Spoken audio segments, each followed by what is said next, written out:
Olá, está no ar o TV Câmara Entrevista. 1º de outubro marcou o Dia Internacional do Idoso. Proporcionalmente, Porto Alegre é a capital brasileira com o maior número de pessoas acima dos 60 anos. Nesta edição, nós vamos avaliar as políticas públicas e a necessidade de ações voltadas a esta parcela da população. Para isso, participam aqui do programa hoje conosco o coordenador da Unidade de Direitos do Idoso da Secretaria Municipal de Desenvolvimento Social de Porto Alegre, Antônio Carlos Damasceno Lima. Também está conosco a psicóloga especialista em terceira idade, Samantha Cittart. É um prazer recebê-los na TV Câmara. Muito obrigada pela participação de vocês. Damasceno, eu começo te perguntando o seguinte: desde o início de 2019, tu estás à frente da Unidade de Direitos do Idoso da Prefeitura de Porto Alegre. A realidade brasileira tem mudado, com o aumento da expectativa de vida e mesmo a queda nos índices de natalidade. O que antes era a realidade de países da Europa, por exemplo, tem se tornado a realidade também do Brasil, com o aumento dessa parcela da população acima aí dos 60 e 65 anos. Nesse sentido, qual que é a importância de oferecer para essa parcela da população ações específicas que promovam a saúde física e também mental, dando a eles a oportunidade de uma vida ativa? A gente sempre, quando fala no aspecto do idoso, a gente sempre lembra, né, que tudo isso deu um processo de publicidade mundial, né, lá em 2002, no encontro mundial em Madrid. Né? Uhum. Então foi ali que teve as primeiras iniciativas na Europa, já com essa perspectiva de crescimento populacional mundial e do ponto de vista da longevidade. Então aquela carta foi fundamental para que os governos no mundo todo começassem a se preocupar com essa população, porque ela vinha de um crescimento muito forte, e a partir desse crescimento, evidentemente, que você teria que garantir, criar condições para que ela pudesse, de uma certa forma, usufruir, enfim, viver nessa faixa etária da vida que ela é mais, digamos assim, de uma certa visão restrita, né, pela sua condição, às vezes, até física. Uhum. E nossos governos têm feito trabalhos, né? O Brasil, a partir de 2003, já foi feita a regulamentação do Estatuto do Idoso, né, que foi a primeira iniciativa nacional para que os estados e municípios pudessem ter um olhar para o idoso, né, a partir do aspecto da sua garantia enquanto cidadão. Uhum. E a partir da regulamentação do Estatuto do Idoso, né, começou no Brasil, né, e já tem boa parte do nosso país tem o Estatuto do Idoso, e a partir dele criar os seus conselhos municipais. Porque, na verdade, a regulagem da política pública para o idoso, ela se constrói dentro dos conselhos municipais. Uhum. E o idoso é um que tem. Porto Alegre também lidera nesse processo. Foi a primeira capital brasileira que instituiu o seu Conselho do Idoso. Uhum. E isso, de uma certa forma, também acelerou as conferências municipais do idoso. Nós estamos na 5ª conferência, esse ano foi em fevereiro, e as conferências deram, digamos assim, o plus para que a gente pudesse, dessas conferências, formatar o plano municipal do idoso, e a partir do plano municipal do idoso, a gente torná-lo como uma política pública. Uhum. Tem uma série de ações que a gente pode já conversando sobre isso. Né? Com certeza.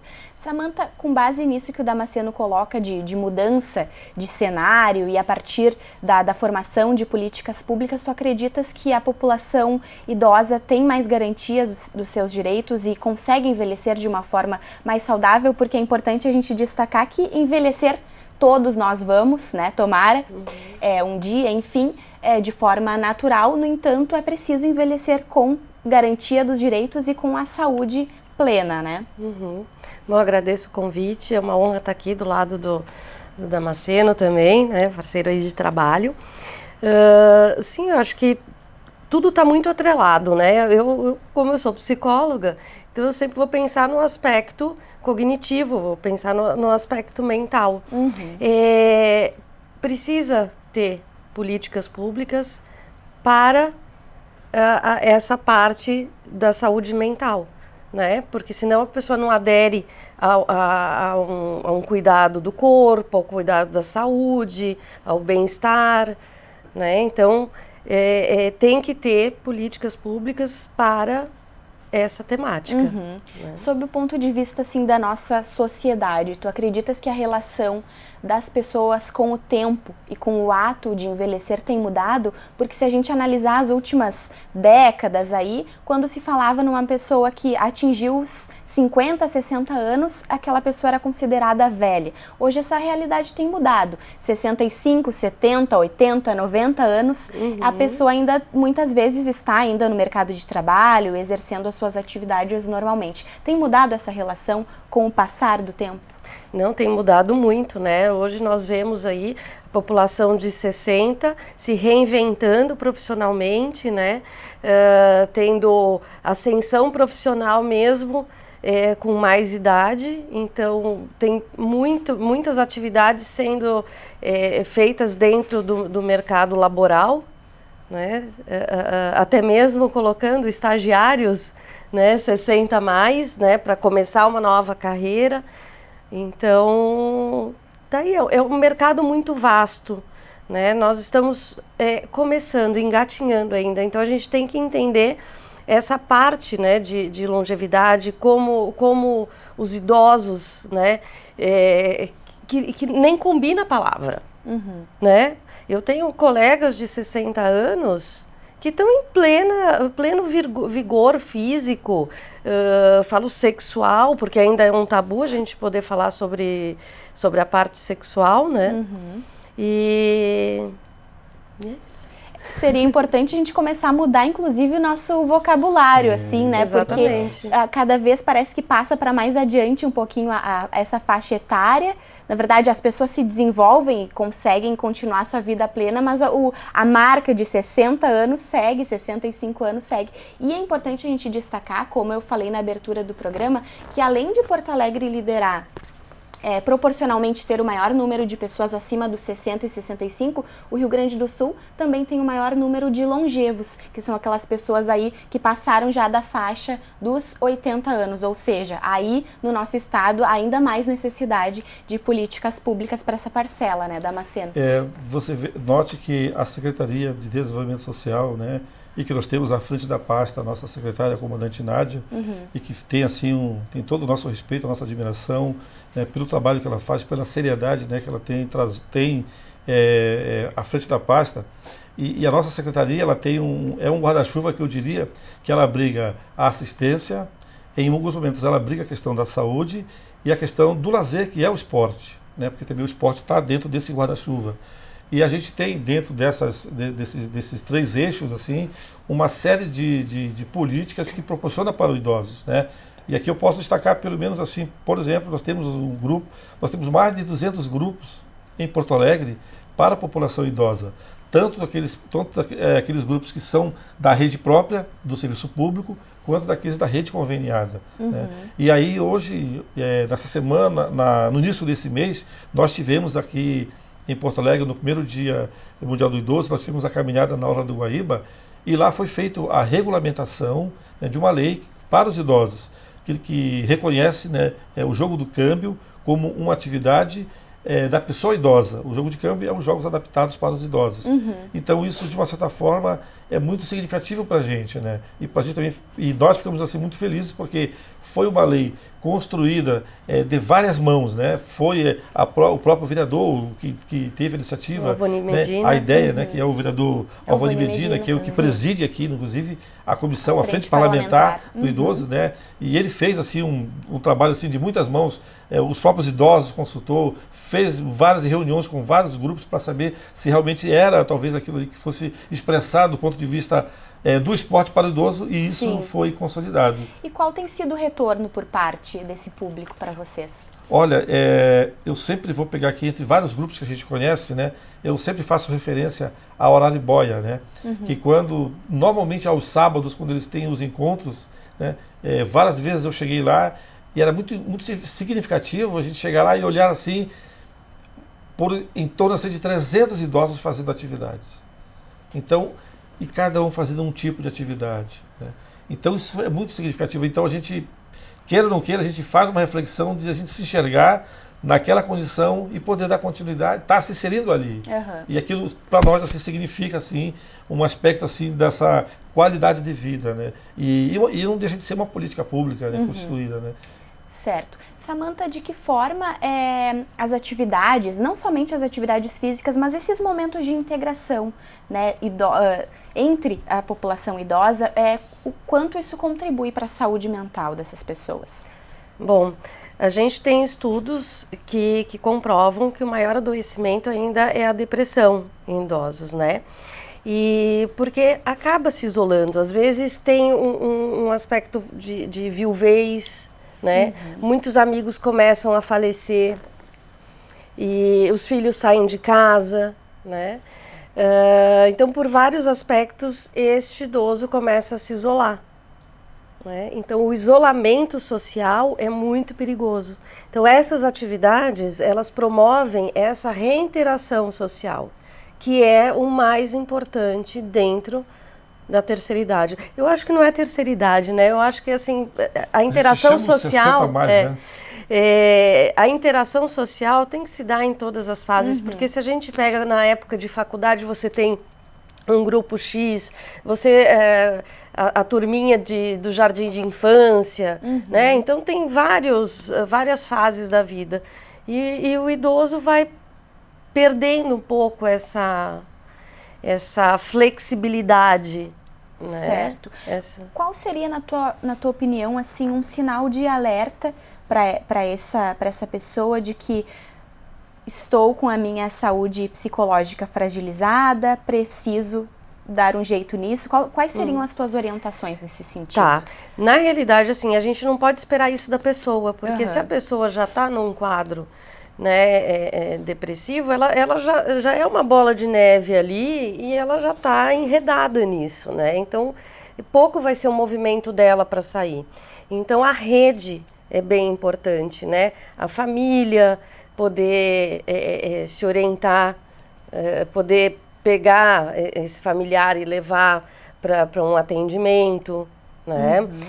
Os vizinhos, né? Às vezes até assim, a gente vê aqui muito ali, né? Meu consultório é ali no Menino Deus, então tem vários idosos que vão sempre no mesmo mercadinho, mesmo. Essa rede toda, ela pode sinalizar. De repente a pessoa que atende lá há anos no caixa do mercado, fala com um familiar, olha, eu estou percebendo isso.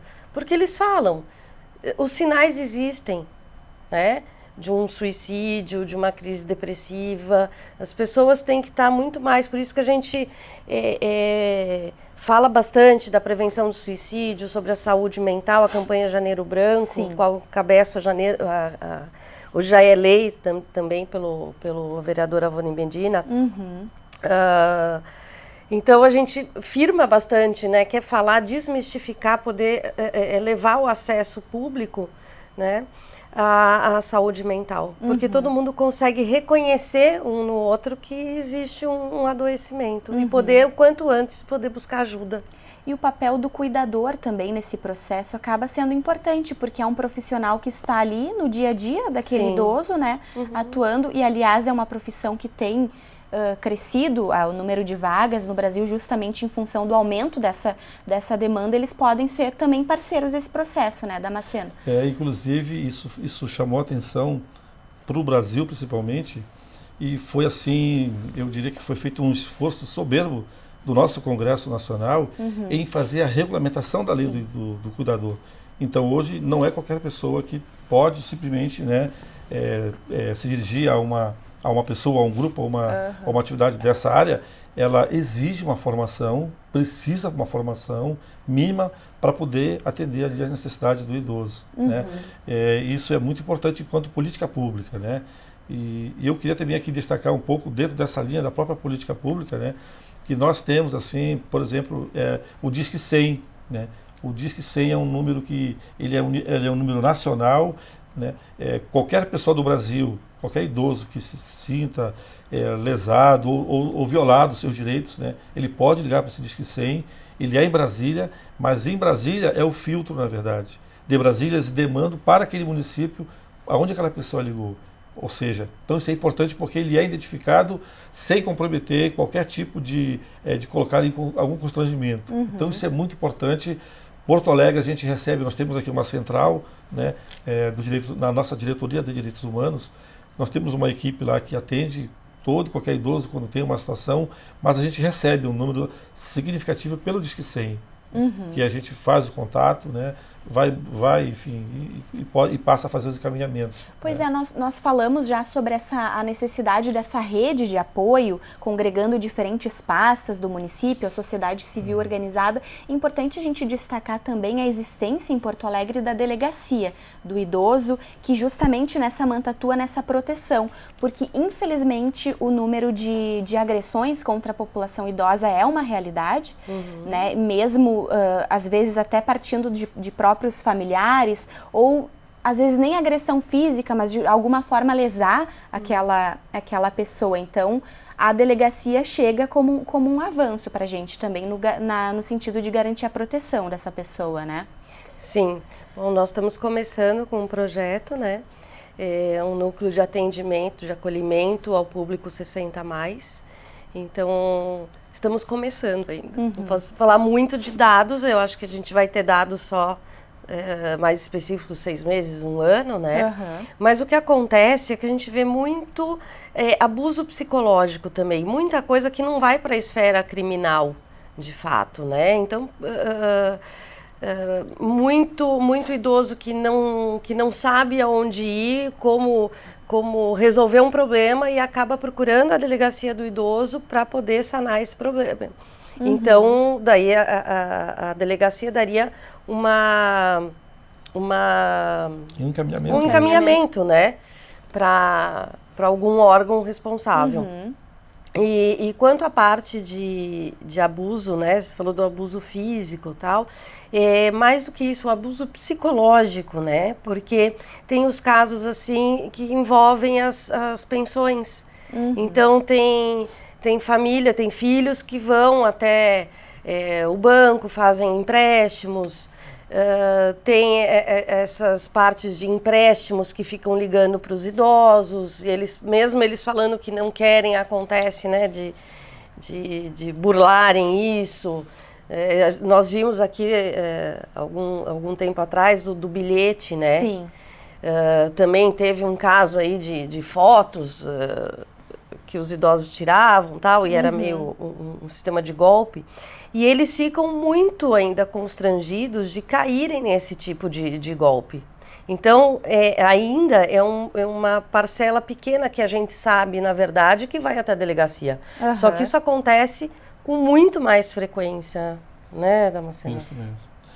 Sabes que isso que tu colocas é bem interessante, porque até foi fruto, inclusive, mais uma vez aqui, de um fruto da casa, da Câmara de Vereadores, está tramitando, está em fase final de aprovação, o projeto de lei que cria o Centro de Referência do Idoso, né? Mas veja que o município, mesmo diante de uma lei que está em vias de ser concretizada, o município tomou a iniciativa já de começar a trabalhar a constituição desse centro de referência. No Brasil, nós já temos 12 capitais brasileiras que já têm o seu centro de referência. E o que é o centro de referência? Eu sempre dou exemplo aqui do Tudo Fácil que a gente tem aqui no nosso município, né? Ali funciona a delegacia, a carteira de trabalho, a questão do SPC, uma série de serviços para o cidadão. Esses serviços, na verdade, vai ser para o idoso, voltado para a pessoa idosa. Vamos ter a delegacia, a gente vai ter a Defensoria Pública, o Ministério Público, a questão da saúde vai estar contemplada, o próprio Conselho Comui será instituído dentro desse contexto, nós teremos sala para escuta, ou seja, começa a se pensar, do ponto de vista, uma garantia de direito na sua plenitude, para que o idoso não precise estar se deslocando de local em local, isso faz com que demore. E aí o idoso tem um processo assim, de tempo que, dependendo da situação, ele acaba desistindo. Sim. Por não ter, talvez, força suficiente, o apoio, não se sentir apoiado, amparado.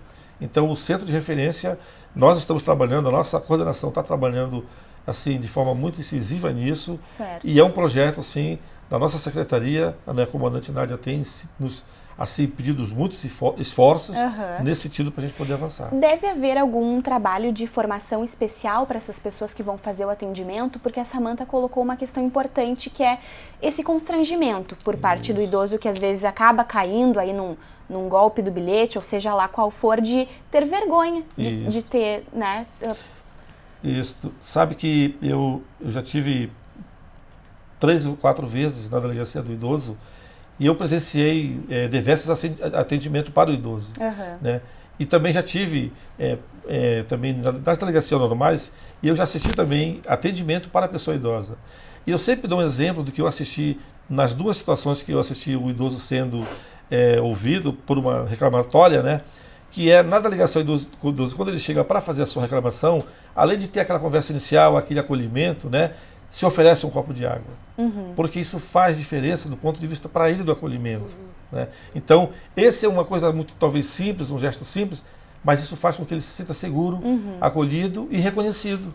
Isso eu entendo que é o primeiro passo para que ele possa colocar, assim, um pouco da angústia, enfim. Tá? Sim, esse atendimento humanizado, né, Samantha, acaba por fazer diferença aí porque às vezes o idoso também precisa ser ouvido, né? Ele quer ali desabafar sobre aquela questão e a importância justamente de contar com alguém, com algum profissional capacitado para isso. Não, com certeza.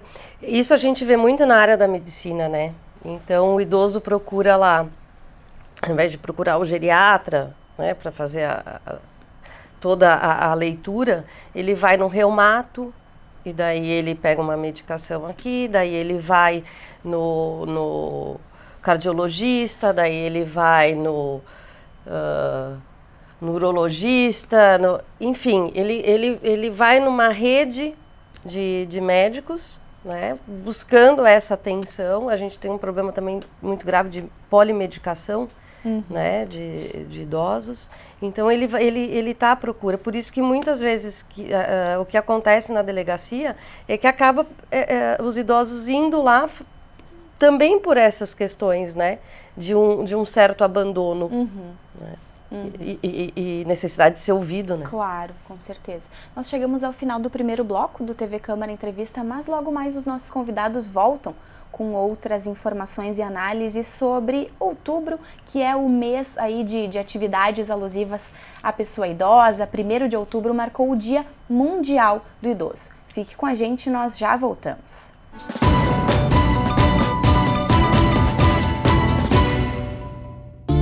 Se você quer conhecer melhor a história do Estado gaúcho, o lugar é o Memorial do Rio Grande do Sul. Com o objetivo de divulgar a cultura e a memória do nosso povo, a instituição abriu as portas em 1996. A ideia só pôde ser concretizada através de um convênio entre o governo federal e estadual. O antigo prédio dos Correios, situado na Praça da Alfândega, no centro de Porto Alegre, foi doado para abrigar o Memorial Gaúcho. Como condição, ficou acertada a criação de um museu e uma agência postal. Mas para acolher o acervo, foi necessário revitalizar o prédio. Hoje, o museu conta a trajetória do Estado por meio de objetos, mapas, gravuras, fotos, livros e depoimentos importantes sobre fatos marcantes ocorridos. O espaço também une a história a modernas tecnologias. Desta forma, permite a integração com o público e o fácil entendimento dos conteúdos. Tudo isso em um dos mais belos e importantes edifícios históricos da capital. O Memorial do Rio Grande do Sul fica na Rua 7 de Setembro, número 1020, na Praça da Alfândega, no centro de Porto Alegre. O agendamento de visitas guiadas pode ser feito pelo telefone 3224-7210.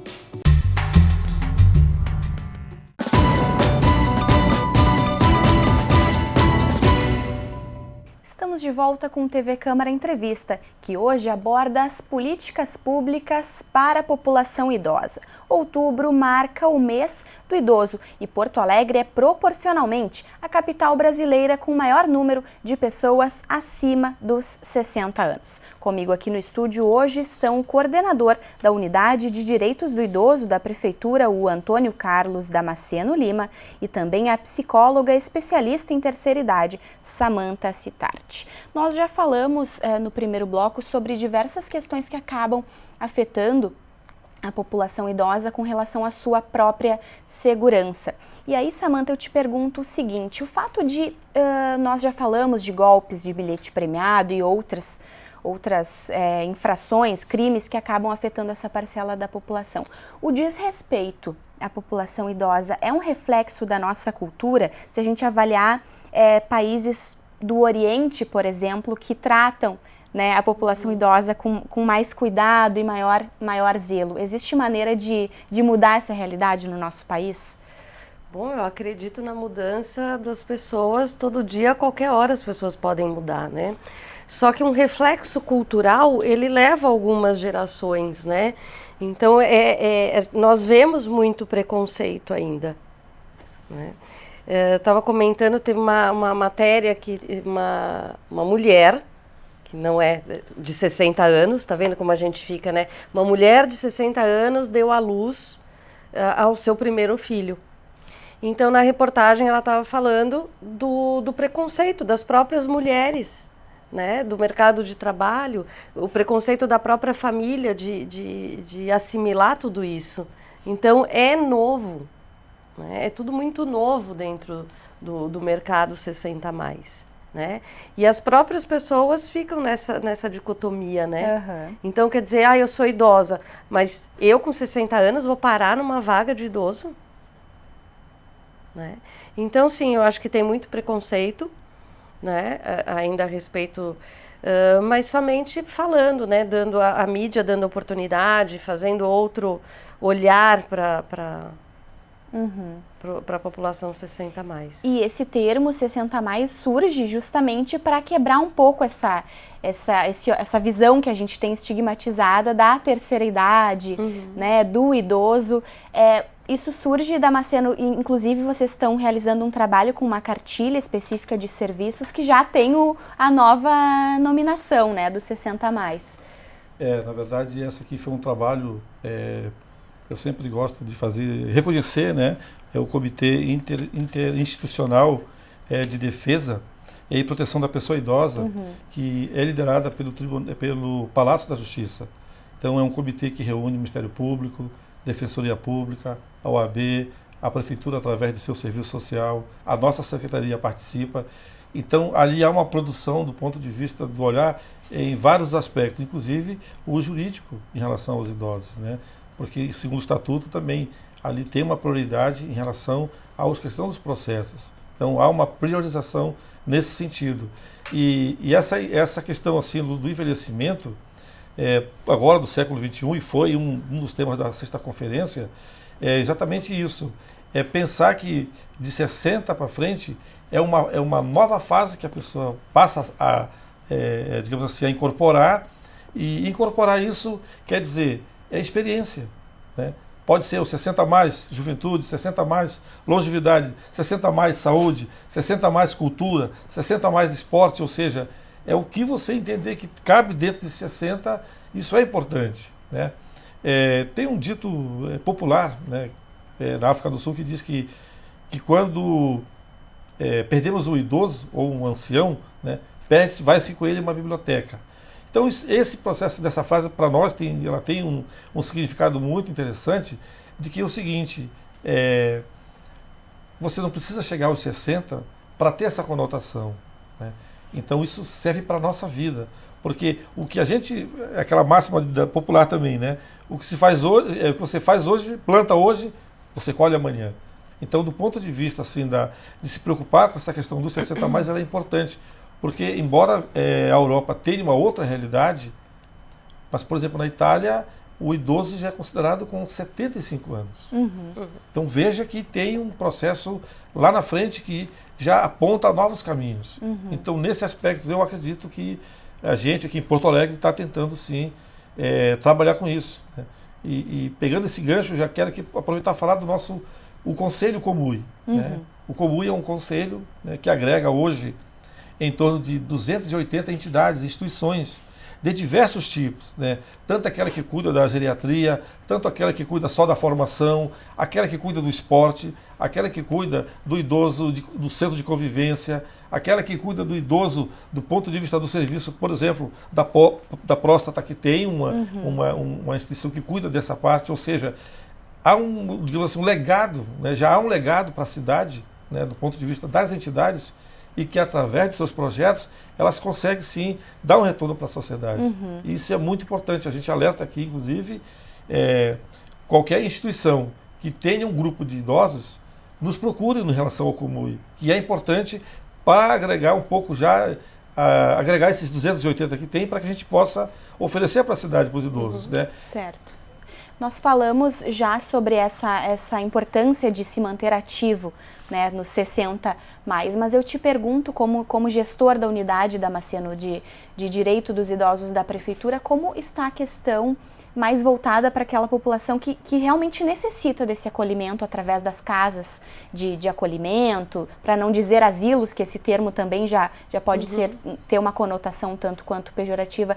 Existe uma demanda no nosso município e até onde eu sei ela não estava sendo totalmente suprida, né, pela prefeitura. Como é que está essa parte? Isso, na verdade, o que a gente chama são aquela população idosa que está no nível de grau 3, né? Que ele precisa já de atendimentos de saúde profissionais, né? Enfermagem e médicos, né? E a gente sabe que boa parte da população, quando não tem essa condição de lidar com o idoso na sua casa, ela procura o serviço público, né?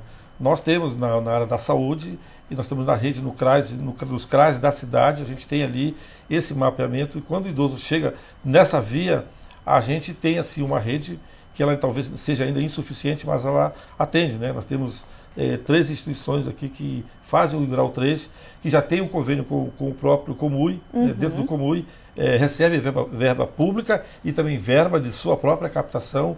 Isso também é um outro aspecto que a gente gosta sempre de salientar, que é o fundo do idoso, né? Sim. Qualquer pessoa pode destinar, não é nem doação, é destinação para o fundo do idoso, a partir da sua condição, do seu valor, que é limitado pela lei, né, estabelecido pela lei. Do imposto de renda. Do imposto de renda. Isso é importante por quê? Porque se eu faço a destinação para uma entidade, eu posso fiscalizar a entidade, eu posso participar da vida daquela entidade e posso trazer outras pessoas. Né? E hoje nós temos o Gustavo Nórdalo, nós temos a SPAM e nós temos a CELB, né, que é do Cego Luz Brales. São 3 entidades que atendem o grau 3. Hoje nós temos um conjunto de 58 vagas, né, 58 vagas, mas a gente sabe que tem um número crescente. Então, este ano, agora, esse período desse mês de outubro, nós estamos trabalhando firmemente no fundo do idoso para que a gente possa captar recursos, para que esses recursos possam ir diretamente para o grau 3, que é uma necessidade, é o idoso que precisa, em outros termos, de 24 horas de uma atenção. Né? E assim, salientando, não é o idoso que perde a sua lucidez, não, é o idoso que fisicamente está fraco, mas ele consegue pensar e ele consegue demandar, sim, ainda digamos assim, os seus desejos, né? Naquela condição. Então, eu acho que é importante a gente estar trabalhando isso. E o fundo, eu acho que o fundo ele é o caminho para isso, porque tanto o poder público tem a obrigação, tem o dever, sim, de colocar recursos lá, mas a sociedade civil, nesse sentido, também com esse aporte da lei, tem feito isso também. Né? E posso dizer que o Fundo do Idoso da capital é um dos mais assim, organizados e recebe sim um recurso significativo, né, de parceiros, né, que tem se preocupado com isso também. Essa união de esforços, né, Samanta? Poder público, a sociedade civil organizada através de entidades como a SPAM e outras, e com relação também ao nosso papel enquanto cidadão de destinar parte do imposto que já é devido, que será pago de qualquer maneira, e que ele fique no nosso município para ajudar a população de Porto Alegre. Agora eu queria te perguntar o seguinte: quando iniciou a tua relação com o tema da terceira idade? Tu tens já uma publicação, 2 na verdade lançadas, e está trabalhando em outras. Qual é a tua relação com esse tema da terceira idade e como isso iniciou na tua vida? Bom, eu comecei trabalhando em geriatria, então com grau 2, grau 3, né? E com estimulação cognitiva, enfim, mas isso eu comecei a ver a necessidade de psicoeducar a família para conviver com esse idoso, né? Para institucionalizar ou não este idoso, né? Para reconhecer essas limitações, a parte de adoecimento. Então, comecei a psicoeducar as famílias em processos de senilidade, né? De quadros demenciais. e na parte da institucionalização ou não. Depois fui dar aula em cursos de cuidadores, né? Até o Impros tem um curso também que capacita cuidadores, e porque muitos cursos ainda não têm o olhar da psicologia, que é tão importante, né? Então dão assim mais a parte de como dar banho, faz isso, faz aquilo, medica, que, lógico, é super importante, mas é super importante o todo. Porque às vezes o cuidador, não fugindo muito da pergunta, mas o cuidador, ele fica num papel entre o idoso e a família. Sim. E ele não sabe como mediar, né? Então, todos os cuidadores aí que eu tenho contato, as famílias que eu atendo, da mesma forma. E nessa tua relação com as famílias ou mesmo com os cuidadores, quais eram os principais desafios, assim, as principais dificuldades que tu percebia justamente no caso da família não saber muitas vezes como lidar com aquela pessoa que está começando um nível aí de senilidade? O próprio começo, né, da demência, então não sabe lidar. Às vezes o idoso ele alterna, né? Então ele tem momentos completos de lucidez e outros completos de esquecimento. Então às vezes o filho fala assim: não, isso é frescura, minha mãe que não está querendo, ela só lembra daquilo que ela quer. Isso é uma máxima, né? E não é. Então saber lidar com a limitação de um quadro é saber lidar com a própria limitação. Então, por exemplo, existe muito medo das famílias, né, dos filhos, existe uma carga genética, né, também associada. Então, ver um pai e uma mãe com um processo demencial, então, vamos supor, eu não vou institucionalizar o meu pai com esse quadro demencial porque eu posso ter isso e eu posso ser institucionalizada e eu não quero porque eu tenho consciência, né? Então, são meandros, assim, desses pensamentos, né, que a gente tem que trabalhar. É possível que esse grau, um início aí de um processo de demência seja agravado a partir do momento que o idoso percebe, de certa forma, na sua família que, ou tem uma sensação de que está sendo uma espécie de fardo para aquela família? Isso é um processo que pode se agravar a partir disso? Sim. Em quadros demenciais é mais difícil, né? Às vezes não tem a consciência. No comecinho até. Mas isso a gente vê muito, né? Então, às vezes o idoso não fala, não quer levar um problema, não fala do que realmente está sentindo, né? Acaba cumprindo um papel de cuidador dos netos. Muitos se colocam nessa posição, né? De realmente o idoso, o cuidador, o gestor. A gente fala muito da síndrome do ninho vazio, né? Que quando os filhos saem de casa. Hoje a gente tem a síndrome do ninho cheio, porque os filhos acabam ficando na casa dos pais, né? Porque financeiramente ainda compensa, o casamento não é tão cedo como era, né, em outra época. E aí o idoso também ele não consegue se diferenciar. Então ele vai ser eternamente aí o cuidador dos filhos. E acaba sobrecarregando muitas vezes essa pessoa, isso, né? Que a Samantha fala é bem interessante, porque nós temos pesquisas recentes e que tratam, é um paradoxo, né? É a juventude e a população idosa a um nível assim elevado de suicídio, né? E eu estive recentemente fazendo uma capacitação do Capacita Suas, e lá eu fui mostrar essa pesquisa e eu fiquei impressionado que o fator para se chegar nesses estágios da vida é a solidão. Então a solidão tem sido um componente, digamos assim, muito significativo para que ele caminhe para essa fase, né? E essa questão da responsabilização também é uma coisa muito paradoxa, né? Ou seja, mesmo aposentado, mesmo não tendo mais uma vida ativa, mas ele se sente responsável pela família, pela geração, enfim. E isso acaba... E aí ele não tem mais aquela condição, né, do ponto de vista psicológico, psíquico e físico, de dar conta disso. E isso, às vezes, evidentemente, que ele caminha aí por uma depressão e aí, na verdade, né, que talvez é o grande desafio né, da política pública dá conta disso, né? E eu entendo, embora não seja assim muito da área, mas eu entendo que os centros terapêuticos, assim como qualquer cidadão procura, não porque está doente, não, procura por um processo de entendimento, de entender o processo do seu trabalho, da sua vida, enfim, o idoso também precisa dessa fase, né? E aí eu entendo assim, hoje eu entendo porque o setor público faz isso com uma frequência bem interessante. O que é?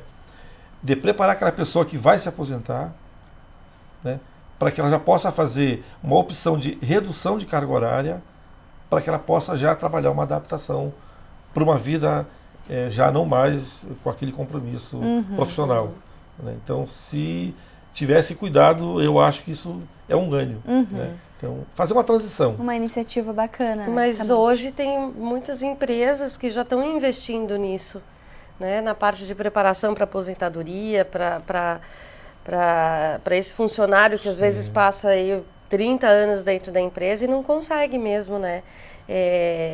Sair, se desligar da empresa.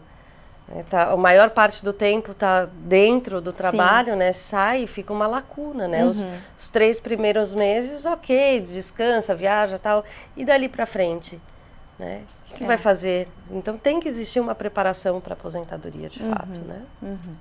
Para essa reinvenção. Tá acostumado com uma rotina e aí, de uma forma abrupta, tem essa quebra, essa ruptura daquela rotina, realmente pode causar efeitos, né? Voltando a falar um pouquinho, então, sobre o teu trabalho, eu gostaria que tu falasse sobre a tua publicação, mostrasse para o pessoal de casa, falasse sobre esse trabalho de justamente dar esse olhar da psicologia para a terceira idade. Então, este livro eu lancei o ano passado, né? Fala então somente dos aspectos psicológicos da terceira idade, né? Dentro da senescência e da senilidade. Então é um livro com linguagem acessível, né? Qualquer pessoa pode ler. Então existe, lógico, a gente precisa sempre das pesquisas, né? Da leitura acadêmica, mas a gente precisa, assim, psicoeducar as pessoas, porque sem psicoeducação, né, não há solução, de fato. A gente precisa falar sobre o Novembro Azul, sobre o Outubro Rosa, sobre tudo. A saúde mental, a saúde psíquica, a saúde física. Né? Para as pessoas, por exemplo, o câncer de mama diminuiu porque as mulheres hoje já pensam, já sabem que outubro é rosa, já sabem do exame que tem que ser feito, né? É a informação. É a informação, a gente tem que psicoeducar e levar a informação para a população. E com relação ao evento que vocês estão preparando para março do ano que vem, um evento justamente para tratar aí dos temas relativos à longevidade. Isso. Né? Em março de 2020, nos dias 27 e 28, na Uniriter, um parceiro, vai ser o primeiro colóquio de práticas integrativas, qualidade de vida e longevidade, né? As práticas integrativas são aquelas autorizadas pelo SUS, né? São 28 autorizadas, e da gente poder reunir as pessoas que estão fazendo os seus trabalhos, né? Nesses grupos todos, dentro de terceira idade, para a gente poder fazer oficinas, fazer essa troca, saber o que está acontecendo, né? O que as pessoas estão fazendo para a longevidade. Né? E então é um mercado inovador, né? Essas práticas, assim, eu acho que tudo a gente tem que trabalhar, todas as redes têm que serem trabalhadas juntas, né? Então é o Conselho Municipal, são as práticas integrativas, enfim, o que a gente puder unir dentro para se pensar a longevidade, né? Sim, esse tipo de atividade acaba por contribuir também com o trabalho desenvolvido pelo poder público, né? Porque com especialistas trabalhando na área da longevidade, trazendo pesquisas, também contribui para vocês, né, Damasceno? Sim, isso é verdade. Tu sabes que também eu estive lendo recentemente uma publicação, a Universidade de Berlim, eles têm lá em torno de 280 pesquisadores, né, um número parece alto, mas eles trabalham esse aspecto da longevidade, e aí tem um foco, assim, bem, eu diria que temático, né? Voltados, por exemplo, para a área do lazer. Qual a importância do lazer na vida do idoso? Tem na área da cultura, O esporte é um, né? Tem até trabalhos de produção, né? Até pessoas que fazem trabalho produtivo, até profissionais, porque isso preenche de uma certa forma a vida do idoso, né? A rotina dele, mas sem aquela carga, digamos assim, de demandar ser o responsável 100% né? Ou seja, é como se ele fosse doar o tempo dele e ao mesmo tempo aproveitar o talento que ele ainda tem, que ele pode disponibilizar para a sociedade. Então acho que nesse sentido acho que é o novo desafio, né, do século XXI, são esses estudos para poder melhorar a nossa vida. Para a gente encerrar o nosso programa, eu gostaria que tu falasse um pouquinho sobre as atividades alusivas ao mês do idoso. Nós temos aí mais uma quinzena pela frente de outubro do mês do idoso, com diversas atividades descentralizadas pela Secretaria, né? Então, a gente começou, né, no dia 1º com a caminhada do idoso, e já quero aqui fazer um agradecimento a todas as instituições, entidades que foram parceiras nesse momento, sabe, naquela atividade, o SESC, né, o próprio governo municipal teve assim, uma participação muito interessante, o Ministério Público, a Defensoria Pública, a Delegacia do Idoso, o PROCON, ou seja, o CONDEPA, né, que é o Conselho da Pessoa com Deficiência, enfim, foi assim uma rede de solidariedade que conseguiu, eu acredito que assim, captar muito bem ali o espírito da caminhada.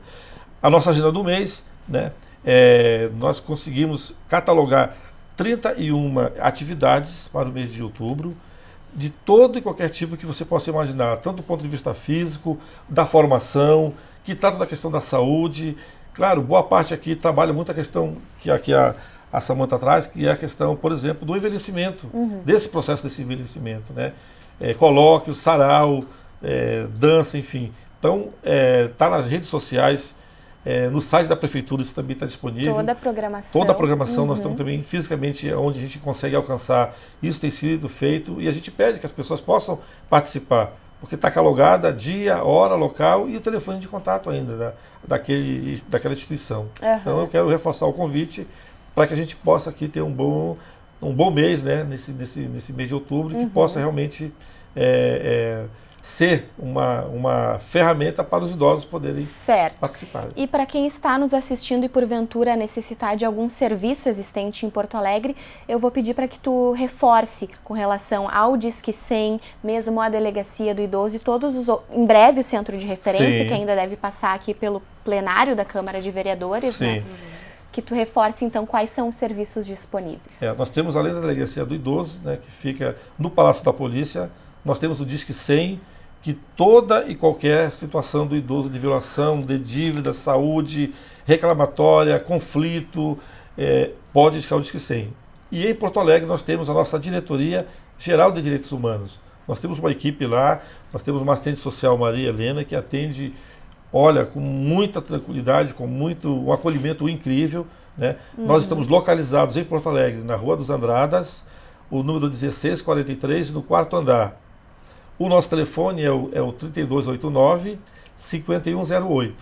Né? Ele fica disponível para todo cidadão que queira, né? Enfim, qualquer tipo de esclarecimento a gente está lá à disposição. Tá certo, então. Agradeço muitíssimo a presença e a disponibilidade de vocês. Obrigado também. Parabéns pelo trabalho, muito obrigada pelos assuntos trazidos aqui no nosso programa. Eu agradeço também a sua audiência. Não esqueça que você pode continuar acompanhando informações sobre todas as produções da TV Câmara, também pelas nossas redes sociais. Até a próxima edição.